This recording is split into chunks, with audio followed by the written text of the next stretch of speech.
Tu t'es déjà demandé pourquoi ton compte est toujours à sec à la fin du mois? C'est souvent là que ça bloque.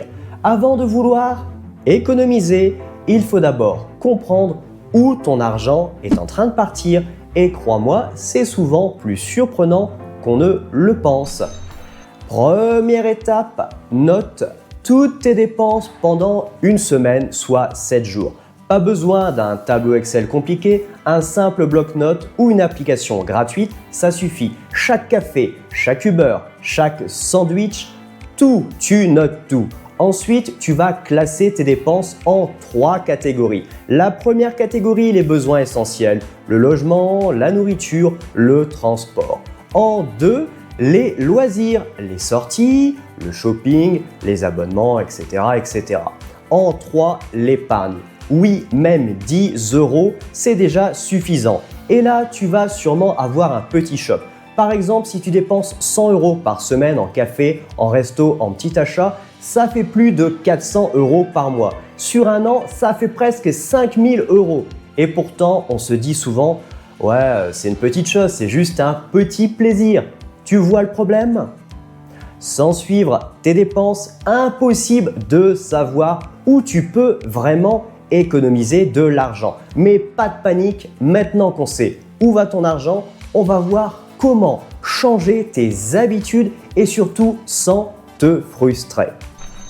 La plupart des gens font une erreur classique. Ils dépensent d'abord et mettent ce qui reste de côté. Sauf qu'à la fin du mois, il reste rarement quelque chose. C'est pour ça que la règle numéro 1, c'est tu épargnes d'abord et ensuite tu dépenses. Dès que ton salaire tombe, tu mets entre 5 et 20% directement sur ton compte épargne. Fais-le avant même de payer quoi que ce soit d'autre. C'est ce qu'on appelle se payer en premier. Et pas besoin de gros montants au début, même 20 € par semaine, c'est déjà un excellent début. Ce qui compte, c'est la régularité, pas la somme.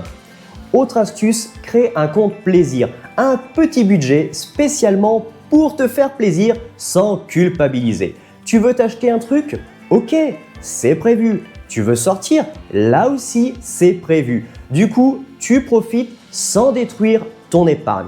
Prenons un exemple concret. Si tu gagnes par exemple 1500 € par mois, tu pourrais répartir cet argent comme cela. 750 € pour les besoins essentiels, 450 € pour le plaisir et 300 € pour l'épargne ou l'investissement. C'est simple, c'est logique et surtout ça marche. Mais très peu de gens le font correctement. Et ce système, c'est le début de la liberté financière. Parce qu'à partir du moment où ton argent est organisé, il commence à travailler pour toi. Maintenant, voyons la partie la plus importante, c'est le mental. Tu peux suivre toutes les règles d'épargne du monde, mais si ton état d'esprit n'est pas aligné, ça ne tiendra jamais dans le temps. La différence entre quelqu'un qui s'en sort et quelqu'un qui galère, c'est souvent la manière de penser à l'argent. Première idée à bien comprendre, avoir de l'argent, c'est pas pareil que contrôler son argent. Beaucoup de gens gagnent bien leur vie, mais vivent au-dessus de leurs moyens.